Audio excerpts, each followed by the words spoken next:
Olá! Vamos mergulhar hoje numa das histórias mais fundamentais e, sem dúvida, mais influentes de todos os tempos. Uma narrativa que ajudou a moldar a cultura ocidental. A famosa passagem de Gênesis, capítulo 3. Bom, para a gente começar, vamos direto ao ponto, a pergunta que ecoa há milênios e que continua a intrigar a todos. Afinal, o que realmente aconteceu lá no Jardim do Éden? E tudo começa, olha só, com um personagem muito peculiar e uma pergunta. Uma única pergunta, mas tão bem colocada que foi suficiente para plantar ali a sementinha da dúvida. É bem interessante notar como o texto apresenta a serpente. Não como uma criatura do mal, pelo menos não de cara. A descrição é a mais astuta, a mais inteligente, a mais sagaz de todas que Deus tinha criado. E isso já prepara o terreno, né? Mostra que a conversa que vem a seguir vai ser bem mais complexa do que um simples bem contra o mal. E aqui está, a primeira cartada da serpente. Parece uma pergunta inocente, mas é aí que está o pulo do gato. Ela distorce sutilmente a ordem de Deus. A proibição era sobre uma árvore, uma só. Mas a serpente fala como se fossem todas as árvores. Ela está pintando um retrato de um Deus tirano que proíbe tudo. Uma tática brilhante, vamos combinar. E este quadro aqui resume o conflito de forma perfeita. De um lado, a palavra de Deus, com uma consequência gravíssima, a morte. Do outro, a promessa da serpente, dizendo exatamente o contrário. E a mulher está ali, no meio, com uma escolha a fazer. Em quem acreditar. É um dilema e tanto. Agora, vamos para o momento decisivo da história. Aquele ponto de virada em que a dúvida que foi plantada lá atrás pela serpente, finalmente, floresce. E se transforma numa ação que vai mudar tudo, para sempre. E o mais fascinante aqui é que a decisão dela não foi um impulso, sabe? O texto faz questão de mostrar o processo de raciocínio. A fruta parecia gostosa, era bonita de se ver e, o mais importante, prometia conhecimento, sabedoria. Sob essa ótica, parecia uma escolha totalmente lógica. E então, acontece. Um gesto simples, um ato de comer, e a transgressão se completa. Mas, preste atenção num detalhe crucial. Ela oferece o fruto ao marido, que, pelo que o texto indica, estava ali com ela o tempo todo.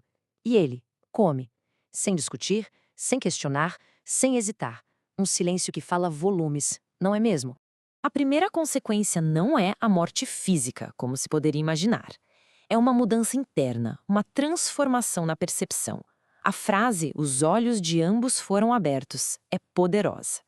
Mas eles não veem a sabedoria que esperavam. Eles veem a própria vulnerabilidade, a nudez. E com isso nasce um sentimento completamente novo e desconfortável: a vergonha. Bom, a partir daqui é uma bola de neve. As consequências começam a aparecer uma atrás da outra. Com essa nova consciência, não dá mais para se esconder. Chegou o momento de encarar o Criador e as repercussões das próprias escolhas. E aqui, pela primeira vez na narrativa da humanidade, surge uma nova emoção: o medo. O medo que é filho direto da vergonha e da desobediência. Aquela relação de proximidade e confiança com Deus foi quebrada. Em vez de irem ao encontro dele, agora eles se escondem. Este slide aqui mostra de um jeito genial o que acontece em seguida. É o famoso jogo de empurra-empurra da culpa. Ninguém assume a responsabilidade. O homem culpa a mulher e, de quebra, culpa até o próprio Deus, né? A mulher que o Senhor me deste. A mulher, por sua vez, joga a culpa na serpente. É uma cascata de acusações, um passando a batata quente para o outro. Com a culpa pairando no ar, mas sem ninguém para assumi-la, a história caminha para o seu clímax. Chegou a hora do julgamento, da sentença. Agora, cada um dos participantes vai ter que enfrentar as consequências dos seus atos. E as sentenças não são aleatórias, de forma alguma. Cada uma delas está diretamente ligada à natureza e ao papel de cada personagem. A serpente, que se ergueu com sua astúcia, agora vai se arrastar no pó. A mulher, a fonte da vida, terá dor para dar à luz. E o homem, que deveria cuidar do jardim, agora vai ter que suar e lutar contra a terra para conseguir seu sustento. E assim, a gente chega ao ato final da história. Não é uma sentença de morte imediata, mas é uma sentença de separação.